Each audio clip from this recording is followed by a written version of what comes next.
Hey, welcome to City Beats. Efrem Smith back at you again from Sacramento, California. And this is episode 6. Wow. Man. We're on the move. And I hope that it's been a blessing. And I'm hoping that you'll just stick with us, and we'll see where this thing will go. Efrem Smith back at you again. But hey, I got another great guest. His name is... You're so kind, bro. You can't, whoever you have on, like, first of all, you got to give that to him, right? You're a big time guest, but if you weren't, I'd have to introduce you like you're a big time guest. You're obligated. You know what I mean? If it was like a pigeon, I'd have to say, this pigeon right here has messed up more windshields than any pigeon in the United States. This mosquito has bit more people. I got you. He you. bit Little Richard, and he's been laughing ever since. So, you got to just pump it up. I feel you. But I am with Bob Balian. He is the founding campus pastor of Bayside Midtown Church.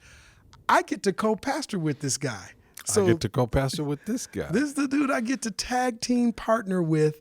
But he started this thing a little over 7 years ago. Before we get 8.5 years ago, but before we get there, can I congratulate you on episode 6? Oh, thanks, man. some people were looking at their clock on episode 1 going, is he going to make it? Is he going to make it?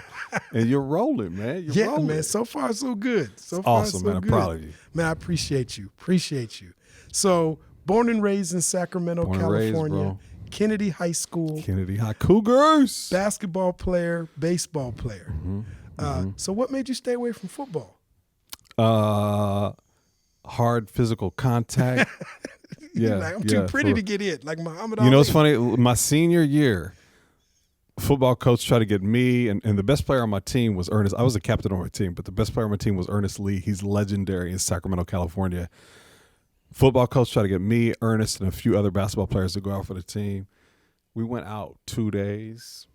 Basketball coach heard, went into an uproar. So we backed away. Because my basketball team, my senior year, we went 32-0, and we were nationally ranked. Yeah, I coached high school basketball for a little while in Minneapolis. And you won a championship? We went to the championship game. Lost by 6. And that was a state championship. Yes. So we awesome, went to the state championship game, lost by 6. And then I took a youth pastor job in Dayton, Ohio. My assistant coach, Larry McKenzie, becomes the coach, wins 4 state championships in a row. This dude is in the Minnesota State High School Hall of Fame. You started what he built. Yeah. He wrote a book that Tubby Smith did the forward on, and he actually did mention me in the book and say, hey, Efrem Smith laid the foundation. Okay. You did. So, it would have been nice if he sent me like one of the championship medals or a little something, a ring, piece of the trophy or something from one of those. Yeah. But does that hurt at all? Does it hurt?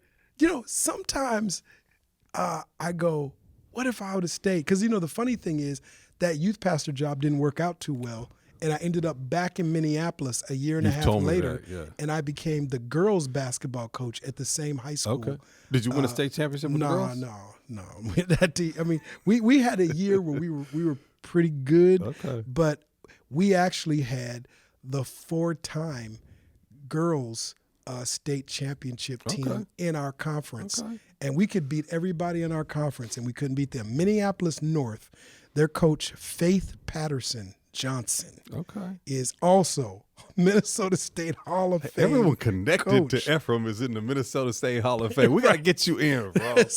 We're going to start a movement. Here's the good thing. I don't know if this is still true, but that boys team that I coached, see, I was a girls basketball coach at 2 different schools over a 7-year period.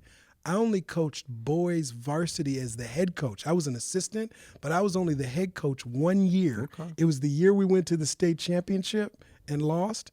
And so last time I was in Minnesota, Dave Thorsen used to coach at, I think he might be still coaching at De La Salle High School in Minneapolis, said, the good news, Efrem, is you still have the highest winning percentage of a one-year coach in the state of Minnesota. He said, so for all high school boys coaches in Minnesota that only coach 1 year, he said, you have the highest winning percentage. Man. You got a audience. Are you still there right now, audience? Are you still?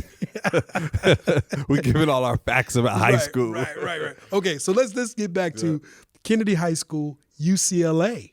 You're a Bruin. I am, yeah. So, and we're going to get to the main topic at hand in a minute. But man, you roomed with Pooh Richardson, who would go on to play in the NBA, played with Reggie Miller. The infamous, famous Reggie Miller. I always say Reggie Miller is like the arch enemy to Michael Jordan and Spike Lee.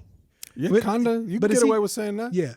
Because I couldn't remember if he would see Jordan and the Bulls more as his rival, or did he see the Knicks as like that was his really arch enemy? That's a great question. I mean, you should get Reggie on it. That's a great question. I think he would honestly say the Knicks, but I could be dead wrong. Yeah. I mean, but that was anytime Reggie Miller went in Madison Square Garden. He did the Knicks in. It was like Lex Luthor going to Krypton. Yeah. The one where he had 8 points in 13 seconds is just, that's a legend that will never fall. Yeah. And that was after being taunted by Spike Lee. So Spike had something to do with that. And then after that, Reggie used to just go in there and just own the Garden. He was amazing. Yeah. Yeah. So you roomed with Pooh Richardson. That name is familiar to me because I'm from Minneapolis, Minnesota, and I think when the Minnesota Timberwolves were an expansion team, he was the very first pick. He was their first Minnesota ever Timberwolves. Draft choice. That's right. And were you cringing like, oh, I don't want my roommate to go to Minnesota? Oh no, man! I was happy for him because honestly, when Pooh got drafted, he wasn't sure if he was going to be a lottery pick or not. Yeah. And so when just the fact that he was in the lottery, he went 10th was amazing. And he was arch rivals with Tim Hardaway. Tim Hardaway went 17 that year. Wow. And they, in the NBA, they had a fierce rivalry. But the fact that he went that high is pretty amazing. So I was happy for him. So we didn't know each other then, but I was living in Minneapolis then. Would you have come to Minneapolis and saw Pooh Richardson in the game? I came several times. Oh man! Yeah. So what did you think of my fair city? I loved your fair city. I'm sorry I haven't explained that to you. No, I had some awesome times in Minneapolis, and believe it or not, because the NBA season is in the winter, I had some incredible times in Minneapolis in the winter. Wow. I've always loved Minneapolis. So you played a little baseball at UCLA. Then you ran a business for a while. You took over your dad's business. Take over Dad's business. It was a general contracting firm, and we did general contracting and engineering for the major oil companies. We built a lot of gas stations in the area. But then, significant turn in your life. You go from graduate of UCLA, sports background. You even did some summer league kind of basketball. Played summer league some high school and coached a really elite level AAU girls team. Almost all of them went D1. Wow. Yeah. So you went from there, and all of a sudden, Pastor Bob Balian? How did that happen?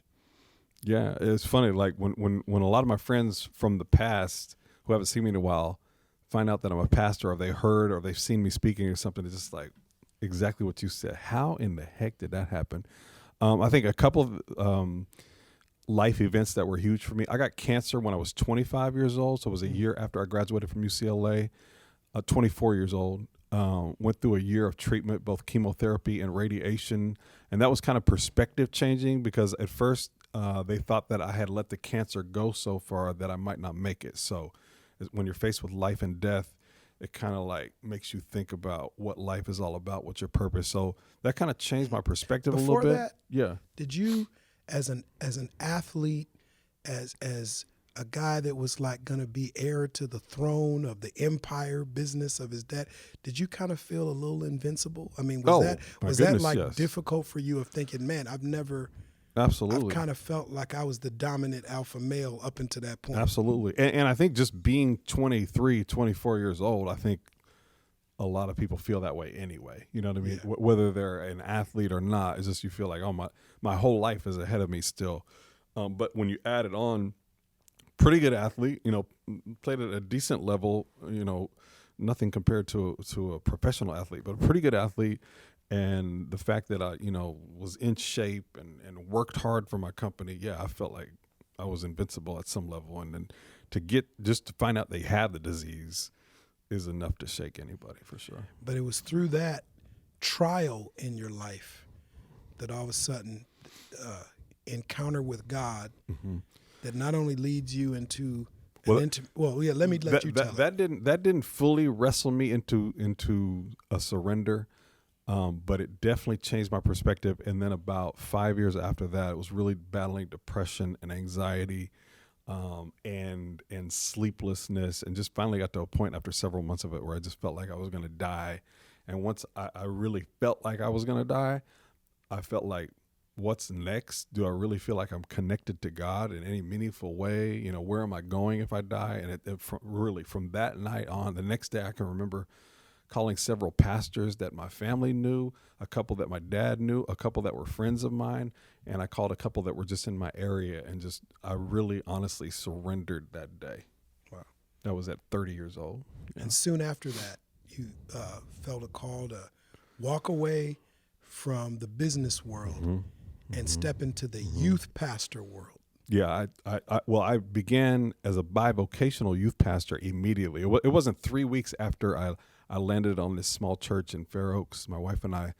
It wasn't 3 weeks after we were first there that the pastor actually said, "Hey, you know what? Our youth pastor left, and used to be an athlete, and the kids like you. Would you mind taking the lead of our youth ministry?" And I was, 3 weeks into surrender, didn't know anything about ministry or anything. I was like, "Yeah, sure," and jumped into it, and almost immediately loved it.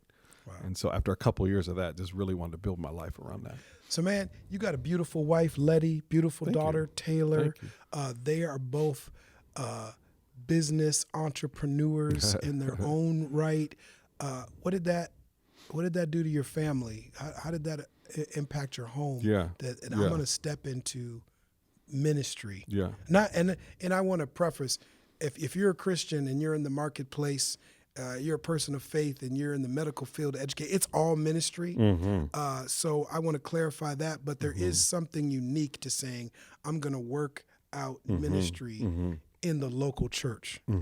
Well, for my daughter, it was wonderful because my daughter immediately was in my youth group. She was that age. She was like, 7th grade or whatever. So it was wonderful for her. Dad's, taking us to summer camp, and Dad's taking us to winter retreat. But for my wife, it was brutal. It was torture. My wife hadn't surrendered her life yet.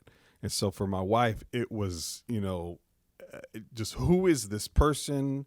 Why is he reading the Bible all the time? What is going on? What happened to my husband that I married? So it took a couple years before Letty actually really connected to Christ. We ended up getting baptized together, which was really cool. Oh, man. Yeah, it was beautiful. But it was a huge moment in the household and in the marriage, and I'm just glad that the Lord quickly brought Letty to Himself. Otherwise, it could have been a long battle. From there, you end up being the executive pastor of a church called Bayside of South Sacramento, founded by Bishop Sherwood Carthen, who is now rejoicing in heaven with the Lord.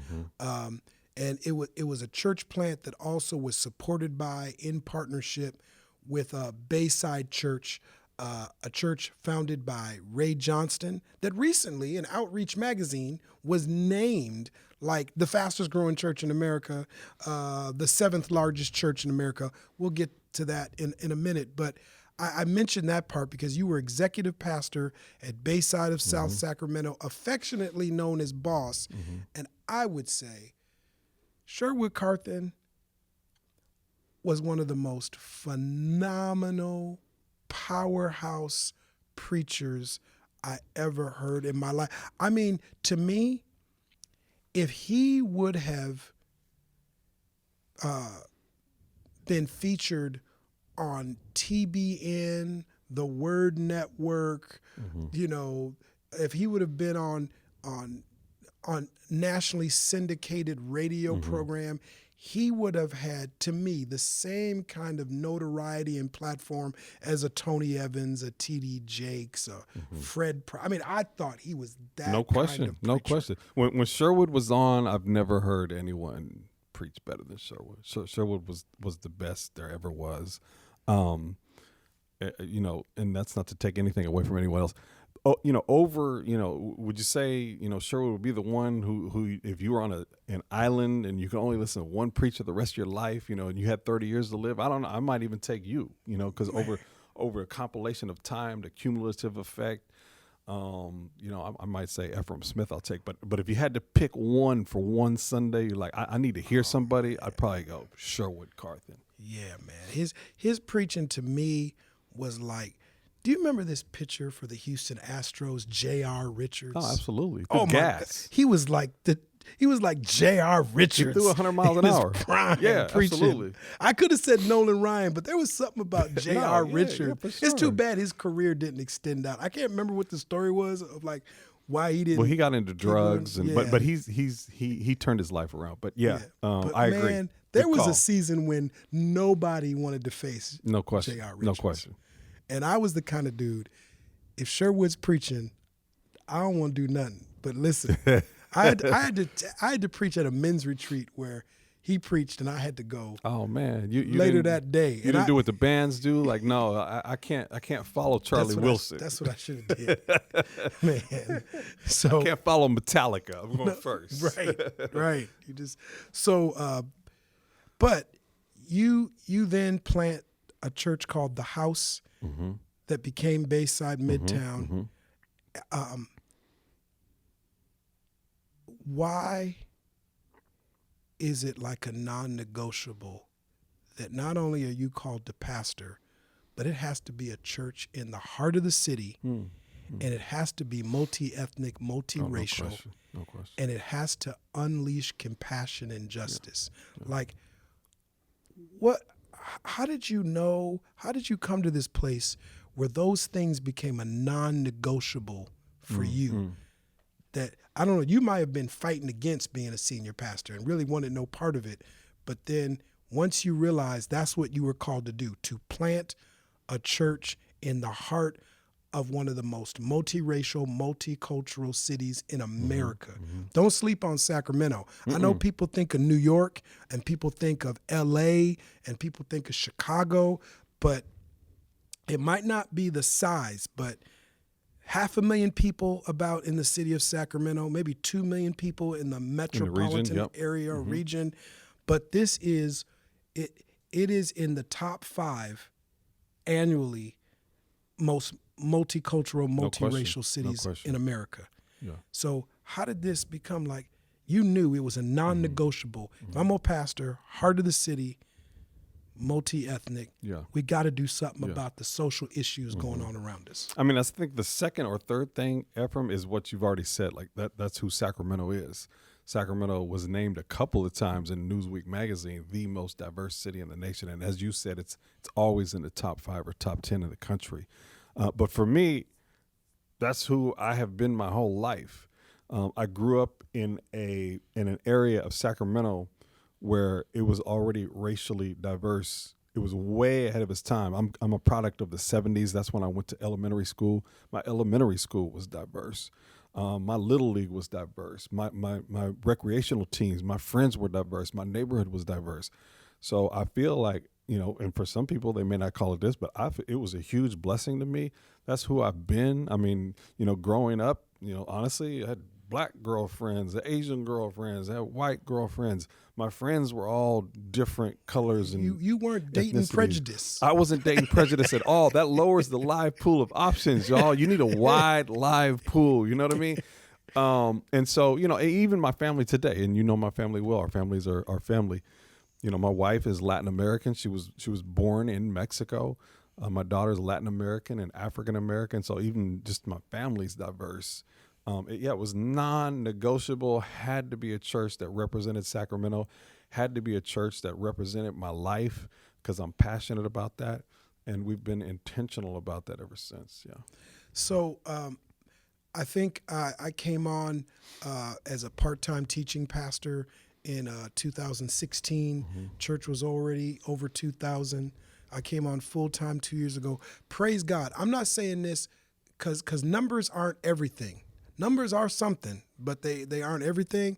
The church is around 3,000 right now, and I'm only mentioning that because if the church had started dipping 2 years ago, that would have been my fault. So I didn't want this guy to think I was a bad hire. So I'm glad it's growing. We definitely have grown since you came. You've been a blessing. You've made life a lot less burden filled for me, and you've been a great partner and tag team partner. And it's just life couldn't be better right now in ministry. Right. We'll just consider that my staff review.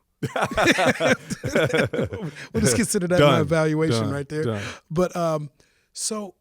The reason I raise all these things and talk about your heart, your background, by the way, people are always trying to guess your ethnicity. People have said you're biracial, you're a light-skinned African-American, you're Puerto Rican, you're Samoan. I don't know how many. I'm sure you've been called like 50 different ethnicities probably. Yeah. I don't know. And I think for the most part, people want you to be who they're comfortable being with, So I think for the most part, Caucasians want me to be Caucasians, and Filipinos want me to be Filipinos, and Latins want me to be Latin, and African Americans want me to be African American. I'm Armenian primarily, but I did the ancestry DNA. For those of you who haven't done that, you need to do. I think everybody should do that. And my pizza pie was sliced up really evenly. Man, I was shocked. It was. The largest piece of pie was the Armenian piece. It was maybe 40%, but then I'm like 20% Italian, 20% Greek. I'm like 15% Jewish.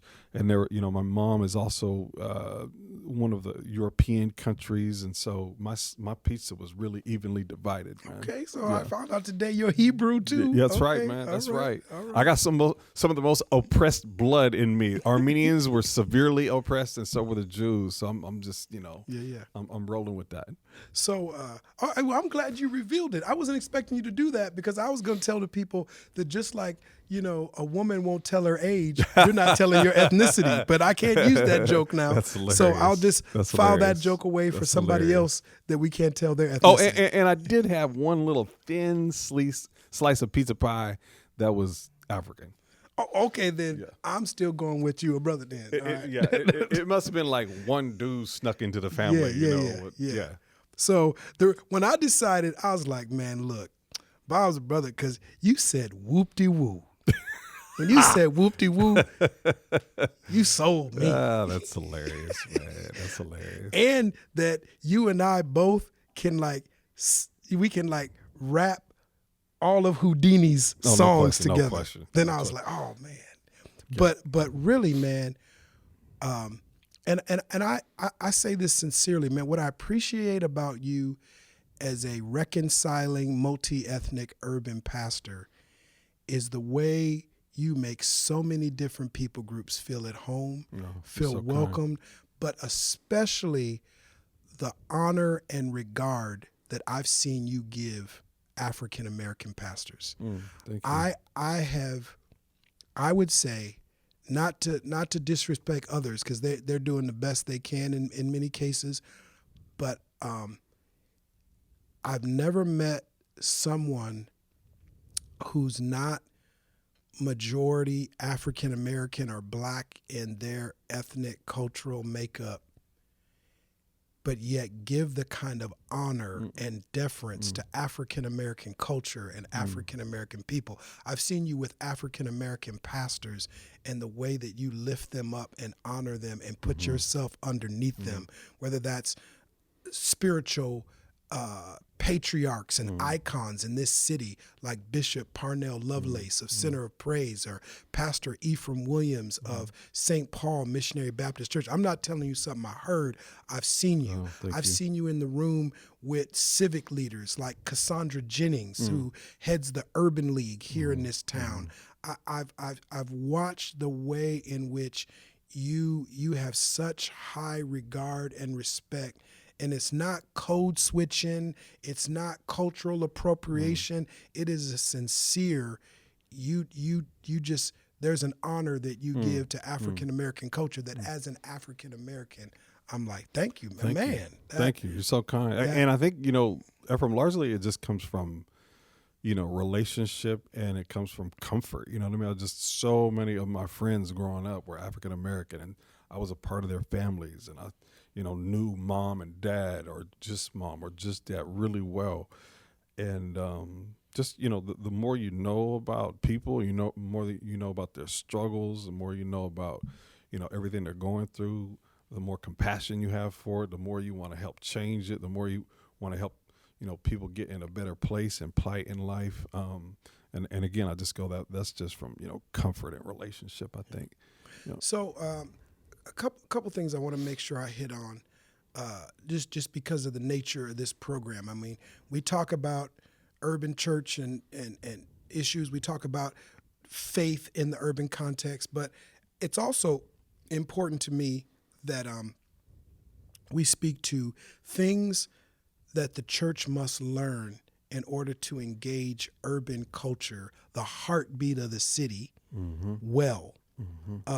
So one I want to talk about is just engaging the city. So, urban pastors can't just be behind pulpits and behind tables preaching. They can't just do all their work in the church house. How have you balanced,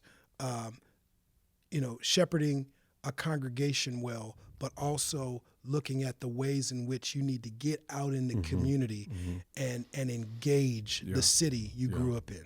Yeah, I mean, I think, because of where we're at, where we're located, all that, we see it's all around us. I mean, the displaced people that are around us, the homeless that are around us, like we're right in the middle of it, and we're right in the city that's in the middle of it. Like we're compelled and obligated, not just by the Bible and not just by God's commands, but we're also compelled just by what's around us to help that community. Being right in the center of the city with everything that's going on between the relationship between law enforcement and the African American community, like the people on both sides of that issue, people in law enforcement go to our church, and the people who have been negatively impacted go to our church in large. And so you and I simply are not able to turn away from that. We're not able to give that a blind eye. Like, we are compelled and obligated to jump into the middle of it. And so there, where there's a civic responsibility, where there is even a political engagement, we have to jump in, because we have to show the community that we care about it. We have to show the community that we want to be a part of resolving the issues. And I think you and I have proven to be more willing to jump in and help resolve a problem than to just, communicate from the pulpit. Yeah, and sometimes you take hits. I'll never forget, the unfortunate event of Stephon Clark losing his life at the hands of police officers. We won't go into the details. It made national news. And here we were, like you said, having members of Stephon Clark's family in our church, having the chief of police and his family, the deputy chief in our church, and having to speak reconciliation, speak love, speak justice, speak, all kinds of stuff, to be a bridge builder in a very divisive time. And so you've been able to navigate those kind of relationships. For you, well, let me say it like this, because I won't forget the day that you were invited to speak at a press conference with the police chief after Stephon Clark's death. And you had to speak at the city council. Yeah, and then I meeting. spoke at the city council, and we both took hits. It was like, law enforcement and maybe the more conservative wing thought, that I was a little too radical in my comments and wasn't strong enough on the police side. And then people felt like you weren't strong enough on the community side. And we were like, man, you can't win. You were really taken out of context because CNN just they took took your a little, long piece and they took a little snippet, like, a lot of journalists do. And they had put you me out of right context. after, like, the most I would say.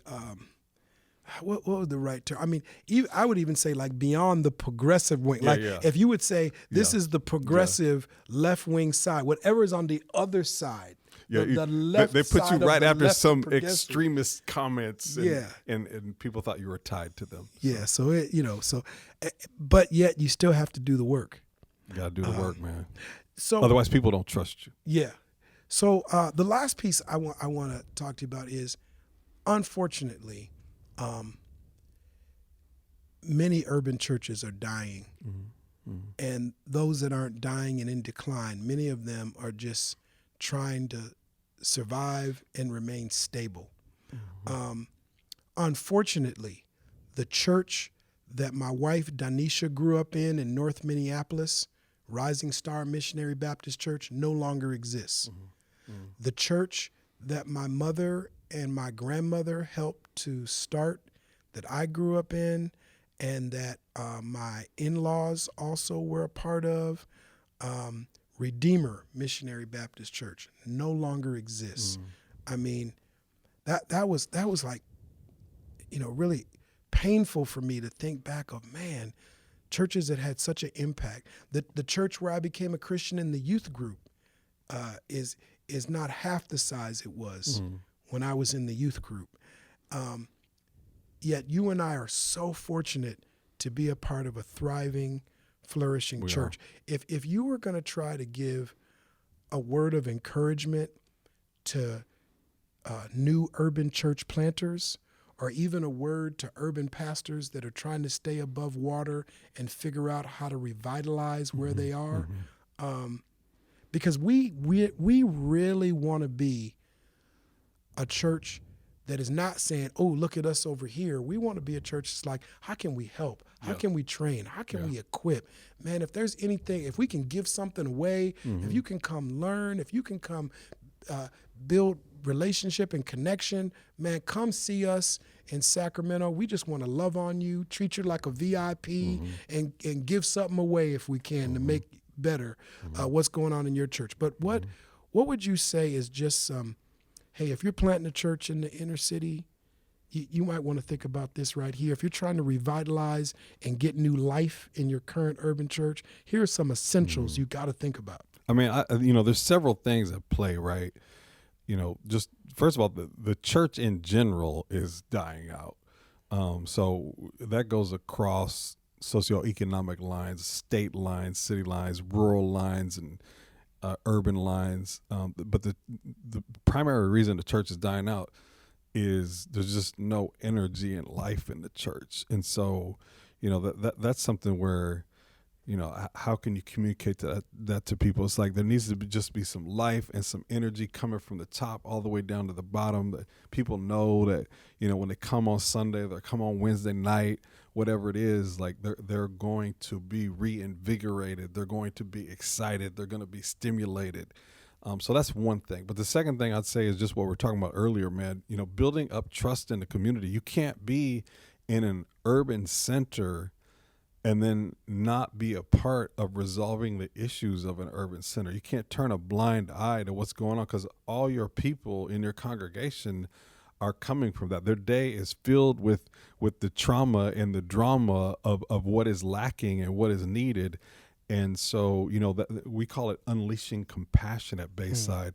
A part of our unleashing compassion at Bayside Midtown is meeting some of those needs in the immediate vicinity around our church. And we try. So a big one for us is doing something about the educational disparity that exists. If you go to elementary school in Granite Bay, it's a whole lot different than going to elementary school in say Oak Park. And so we want to kind of eliminate that. We want everyone to have a great education, and so that's why we do our summer school at Leotata Floyd Elementary School. That's why we're going to take it to Nicholas Elementary School. That's why we're going to have a full-time school for kids with low test scores.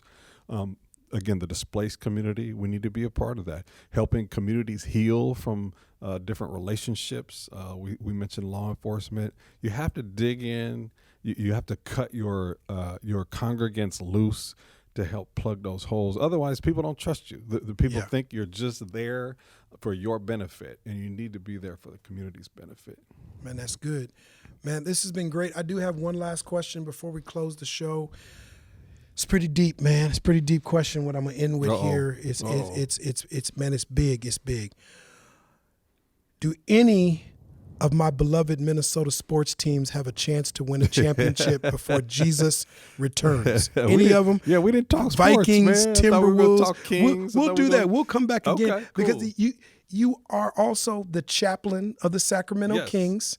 They're a team on the rise, man. It seems like it. I see a 8th seed in the playoffs. It's possible. For them. I mean, it's possible. But I mean, man, it's not fair that they're probably one of the best positioned young teams in the NBA. Mm-hmm. But then now you got LeBron and Anthony Davis together. You got some teams Paul are coming Pierce up, aren't they? And Kawhi together. The Clippers are going to be phenomenal. And great. Don't sleep on the Warriors. As long as Draymond and Steph are still on the floor, Warriors are going to be good. You got the Rockets with Harden and Westbrook have reunited. They're going to be good. Feels so good. To answer your first question, I think, first of all, I don't know, something funky about the Timberwolves, like why that unit isn't winning is strange to me. So I don't know. Andrew Wiggins is overrated. Yeah.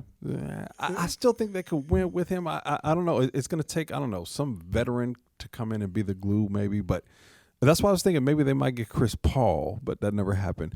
But I think the Vikings, they overpaid for the quarterback. We've talked about that many a time, man. They wasted all that money on an average quarterback.